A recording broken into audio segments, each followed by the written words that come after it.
হরে কৃষ্ণ। সুপ্রিয় গৌর ভক্তবৃন্দ, কেমন আছেন সবাই? আশা করি অনেক ভালো আছেন। তো নতুন একটি ভিডিও আপনাদের সামনে আজকে নিয়ে আসলাম। তো ভিডিওটি আপনারা যারা আমাদের ফেসবুক এবং আমাদের অফিসিয়াল ইউটিউব চ্যানেল থেকে দেখছেন সবাইকে অনেক অনেক শুভকামনা জানাচ্ছি। তো চলুন আর কথা না বাড়িয়ে শুরু করি আজকের ভিডিও।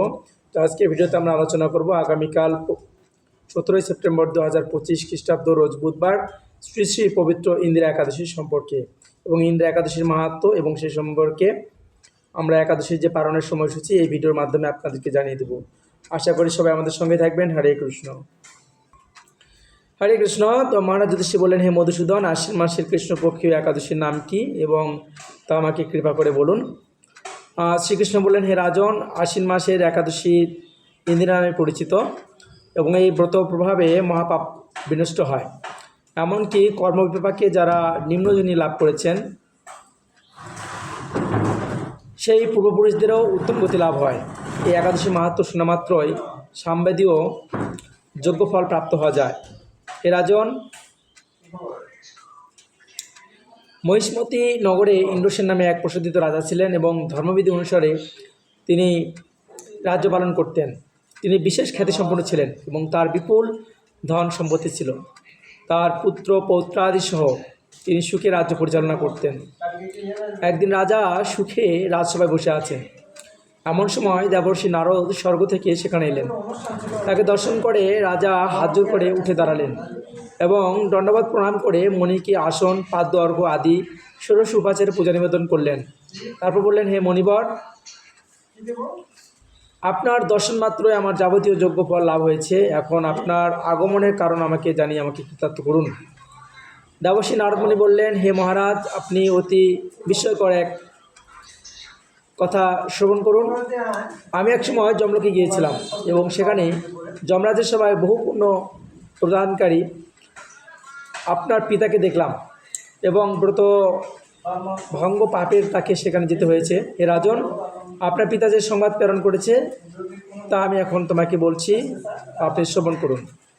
তিনি বললেন, হে ঋষিবর, মাহিষ্মতির ইন্দ্রসেন রাজা আমার পুত্র। তাকে বলবেন যে আমি বহু পুণ্য অনুষ্ঠান করলেও কারণবশত জমালয়ে আসতে বাধ্য হয়েছি। আপনি কৃপা করে তাকে সর্বপাপনাশক ইন্দিরা একাদশীর ব্রত করতে বলবেন এবং সেই ব্রত প্রভাবে আমি নিষ্পাপ হয়ে স্বর্গলোকে যেতে সমর্থ হব। এই কথা জানবার জন্যই আমার আগমন। হে রাজন, আপনার পিতা মঙ্গল বিধানে আপনি যথাবিহিত ইন্দিরা একাদশী ব্রত পালন করুন। রাজা জিজ্ঞাসা করলেন, হে দেবর্ষি, সেই ইন্দিরা একাদশীর ব্রত কী এবং কোন তিথি বা কোন পক্ষে এই ইন্দিরা একাদশীর ব্রত করা কর্তব্য তা কৃপা করে আমাকে বলুন। দেবর্ষি উত্তর দিলেন, হে মহারাজ, আশ্বিন মাসে কৃষ্ণপক্ষে দশমীর দিন শ্রদ্ধা সহকারে প্রাতঃ স্নান করবেন এবং মধ্যাহ্নে ভক্তিভাবাপূর্ণ হয়ে পুনরায় স্নান করবেন এবং রাত্রিকালে ভূমিতে শয়ন করবেন এবং পরের দিন একাদশীতে প্রাতঃকৃত সমাপন করে নিরাহার থাকবেন। ব্রতের নিয়মাবলী দৃঢ়ভাবে পালন করবেন। হে পুণ্ডরীকাক্ষ, হে অচ্যুত, এই শরণাগতের প্রতি কৃপা করুন। এইভাবে শ্রদ্ধা সহকারে শালগ্রাম পূজা করে পিতার উদ্দেশ্যে ব্রতের ফল অর্পণ করবেন এবং দ্বাদশীর দিন সকালে ভক্তি ভরে শ্রী গোবিন্দের পূজা করে ব্রাহ্মণ ভোজন করিয়ে অবশেষে নিজে মহাপ্রসাদ গ্রহণ করবেন। এই রাজন, বিধি অনুসারে শ্রীহরি এবং ভক্তদের অর্চন করলে আপনার পিতৃবর্গ মুক্তিলাভ করে শীঘ্রই বৈকুণ্ঠে গমন করবেন।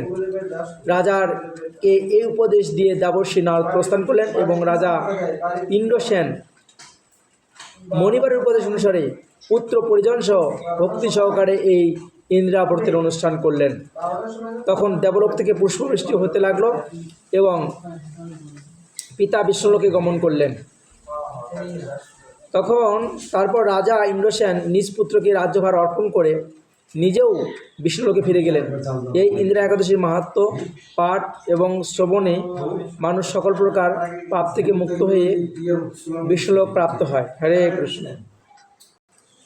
এবারে জানিয়ে দিচ্ছি ইন্দিরা একাদশীর ব্রতের পালনের সময়সূচি। 17 সেপ্টেম্বর 2025 খ্রিস্টাব্দ রোজ বুধবার ইন্দিরা একাদশীর ব্রত এবং পালন পরের দিন 18 সেপ্টেম্বর রোজ বৃহস্পতিবার সকাল 6টা থেকে সকাল 6টা 6 মিনিট থেকে 9টা 50 মিনিট পর্যন্ত। হরে কৃষ্ণ, সবাইকে অসংখ্য ধন্যবাদ। হরে কৃষ্ণ। ইন্দিরা একাদশীর ব্রত নিজে পালন করুন, অন্যকে উৎসাহিত করুন, এবং ভিডিওটি ভালো লেগে থাকলে অবশ্যই লাইক এবং কমেন্ট শেয়ার করে আমাদেরকে জানাবেন। হরে কৃষ্ণ, সবাইকে অসংখ্য ধন্যবাদ।